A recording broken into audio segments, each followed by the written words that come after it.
How to fix the issue where the Windows security page is showing blank on your computer. There are a couple of different things you can do to fix this problem.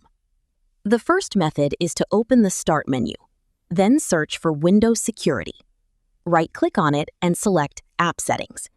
After that, scroll down to Terminate and click on it. Then scroll down again to Reset and click on Repair. Once the repair process is finished, click on Reset. You will then need to press the Reset button again. After completing these steps, open Windows Security again and check if the issue has been fixed. If it is still not working, open the Start menu again and go to Settings. From the left side, click on Windows Update, and then press the Check for Updates button. If there are any updates available, download and install them on your computer. Next, scroll down and open Advanced Options. Then click on Optional Updates. Make sure to install any pending updates shown in this section as well. You may see Windows updates and driver updates here, so install all of them.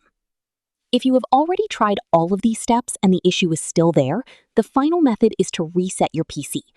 Open the Start menu, search for Settings, and open it. From the left side, click on System, then scroll down and select Recovery.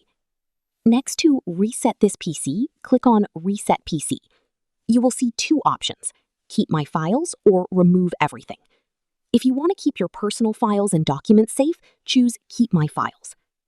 After that, you will get two reinstall options: Cloud Download or Local Reinstall. Select Cloud Download. Keep in mind that this process will reset your apps and settings back to default. Any third-party applications you installed on your computer will also be removed. This should only be used as a last option, but it usually fixes the issue. Once you are ready, click Next and follow the steps to reset your PC. And that's it.